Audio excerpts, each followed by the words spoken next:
اب جو ہوتا ہے ہماری بلا جانے، ہم حالات سے بیگانہ ہو چکے، اور کریں بھی کیا، کون سے تیر ہم چلا سکتے ہیں، کس نے ہماری سننی ہے۔ اتنا کچھ دیکھ کر ایک بات سمجھ چکے ہیں کہ یہاں ایسے ہی چلنا ہے، کسی چیز نے ٹھیک نہیں ہونا۔ ہمارے مسائل پیچیدہ تو تھے ہی، لیکن اب دائمی شکل اختیار کر چکے ہیں۔ ہم ماہر ہیں ٹوٹکوں کے، لیکن کسی ٹوٹکے نے یہاں کام نہیں دکھانا، تو پھر سر کھپانے کی کیا ضرورت۔ لکھتے لکھتے اب تو عمر بیت چکی ہے، ویسے بھی ہم کون سی تلوار چلا سکتے ہیں، اور اب تو یہ بات عیاں ہے کہ جو ماحول اس مملکت خداداد میں بن چکا ہے، لکھنے لکھانے سے زیادہ فضول کوئی اور کام نہیں۔ روز مرہ کی ویسے بھی یہاں کوئی معیاری لکھائی رہی نہیں، چند اخبارات ہیں، آپ ہی منصفی کیجئے کتنے کالم یا مضامین شائع ہوتے ہیں جن کا کوئی انتظار رہتا ہے۔ ایک مثال اگر دینے کی اجازت ہو، ہندوستان میں ایک خاتون جرنلسٹ ہیں، پالکی شرما، ونٹیج کے نام سے پروگرام کرتی ہیں۔ پرکشش شخصیت کے مالک تو ہیں ہی، لیکن اس سے بڑھ کر بڑا عمدہ پروگرام ہوتا ہے جس میں ریسرچ اور محنت صاف نظر آ رہی ہوتی ہے۔ میں اس لیے ذکر کر رہا ہوں کیونکہ اس معیار کا پروگرام ہمارے ہاں کوئی نہیں ہے۔ دانشورانہ پستی ہمارے ہر میدان میں نظر آتی ہے۔ ہمیشہ ایسے نہیں تھا، ہماری صحافت کا معیار بھی خاصا بلند ہوا کرتا تھا، لیکن جب زوال شروع ہوا تو اس نے ہر چیز اور ہر شعبے کو اپنی لپیٹ میں لے لیا۔ جس ملک میں یا معاشرے میں نظریات کا ڈھول اس زور سے پیٹا جائے، اس میں سوچنے اور اظہار رائے کی صلاحیت کہاں رہ جاتی ہے۔ گزارش ہے اس لیے یہی کہ یہاں کچھ کہنے کا فائدہ نہیں، جیسے حالات یہاں چل رہے ہیں ویسے ہی رہنے دیں۔ جنہوں نے حکم چلانا ہے وہ ایسا کرتے رہیں گے، اور انہوں نے کسی اور کی بات نہیں سننی۔ جہاں تک آئین اور قانون کی بات ہے، یہ الفاظ تو اب مذاق بن کر رہ گئے ہیں، انہیں سنجیدگی سے کوئی نہیں لیتا۔ موجودہ دور میں تو سب پردے چاک ہو چکے ہیں، عام آدمی بھی سمجھ گیا ہے کہ حقیقت میں آئین اور قانون نامی چیزوں کا کوئی خاص وجود نہیں۔ جن کا حکم چلنا ہے وہی صورتحال رہے گی، باقی چیزیں ثانوی حیثیت کی حامل ہیں۔ میں تو اکثر سر پکڑنے پر مجبور ہو جاتا ہوں۔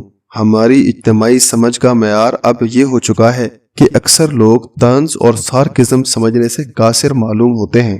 ہمارے گناہگار قلم سے سامان راحت یا سامان شب کا ذکر ہوتا ہے تو مطلب یہ نہیں ہوتا کہ ہر چوراہے پر بادہ خوری کی دکان کھولی جائے یا ہر چوراہے پر کوئی مے کدہ بنے۔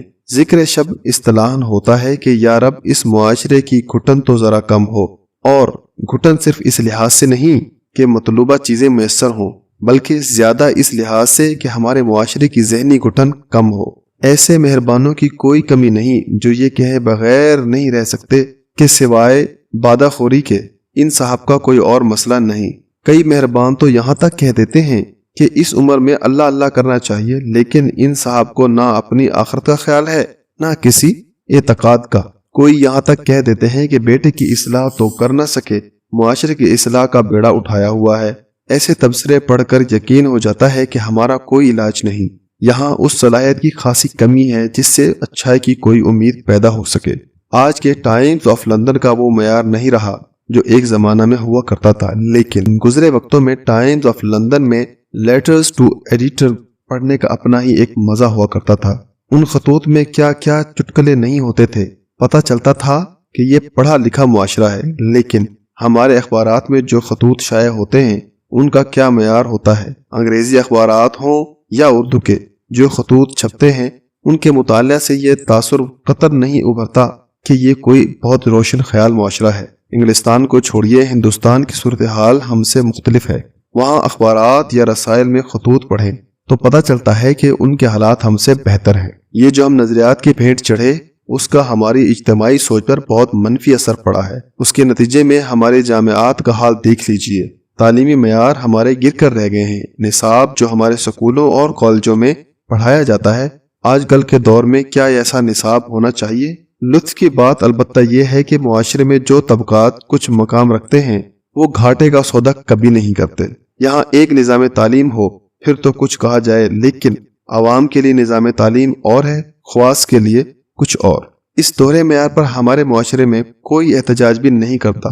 جو مرضی ہے آپ کی کرتے جائیں، معاشرہ ہمارا ایسا ہے کہ سب سہ لیتا ہے۔ جہاں بہت سی چیزوں کی کمی ہے، قوت برداشت کی یہاں انتہا ہے۔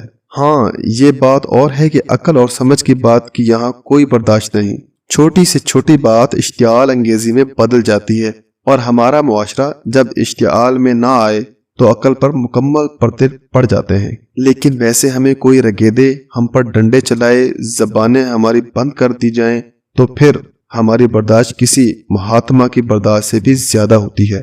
جبر نظام ہم برداشت کر لیں گے، جبر عقل یا سمجھداری ہم سے برداشت نہیں ہوتی۔ تو بتائیے، جب ایسی صورتحال ہو تو ہم کہاں کے حکیم بن جائیں کہ ہر کالم میں معاشرے کی اصلاح کرتے پھریں؟ نہ تو ہم حکیم، نہ ہماری دوا اتنی کارگر، نہ معاشرہ ایسا کہ ہم مستند گناہگاروں کی دوا قبول کریں۔ تو جب معلوم ہے کہ یہاں کی بنیادیں ایسی رکھی گئی ہیں کہ تعمیر شدہ عمارت میں کسی تبدیلی یا بہتری کی گنجائش نہ رہے، تب ہی تو کہتے ہیں کہ چھوڑو ان جھمیلوں کو، چلنا ہے تو چمن کو چلیے، یا غور و فکر اس بات کی ہو کہ اداسی شب کو کیسے کم کیا جائے، یا تو ہمیں کوئی بتلائے کہ فلاں پہاڑوں پر کوئی فیدل کا سترو یا چے گویرا مورچہ زن ہے اور ان جیسوں کے ہاتھوں انقلاب کی تیاری ہو رہی ہے، پھر تو ہم بھی کوئی سلیپنگ بیگ خریدیں، نواب اکبر پکٹی کی طرح سر پر ہیٹ پہنیں اور پہاڑوں کی طرف چل پڑیں۔ لیکن اس بدنصیب دھرتی کی قسمت دیکھیے کہ یہاں کوئی فیدل کا سترو یا چے گویرا نہیں، یہاں کے پہاڑوں میں تو کوئی ٹی ٹی پی والے ہی مل سکتے ہیں، اور ان کے ہتھے کوئی چڑھ جائے تو پہلے کے تمام نظریات بھولنا پڑیں گے۔ بتائیے پھر آدمی جائے تو جائے کہاں؟ ایک طرف پاکستان کے حالات اور نجات دہندہ ایسے جن کی شکلیں دیکھ کر دل میں خوف اترنے لگے۔ ہونا تو یہ چاہیے کہ حالات سے مقابلہ کیا جائے، لیکن مملکت خداداد کی حیت ایسی بن چکی ہے کہ مقابلے کی گنجائش نہیں رہی۔ ایسے میں انسان راہ فرار اختیار کرتا ہے، یعنی جدوجہد کی راہ نہ رہے تو یا تو انسان بوریت سے مر جائے یا زندگی کی رمق باقی ہو تو طاؤس و رباب کی راہ اختیار کرے۔ ہم ایسے فضول لوگ نکلے ہیں کہ ایک زمانے میں جو رنگین چوبارے ہوا کرتے تھے انہیں بھی نظریات کے نام پر بند کر دیا گیا ہے۔ جھنکار کی آواز اب بھی سنائی دیتی ہے، لیکن جہاں ہر چیز کی گراوٹ ہوئی ہے، طاؤس و رباب کا حال بھی برا ہے۔ اب تو بھول کے کسی محفل میں جائیں تو بڑے بڑے سپیکروں پر اکثر ایسی موسیقی سننے کو ملتی ہے کہ پستول نکالنے کو جی چاہتا ہے۔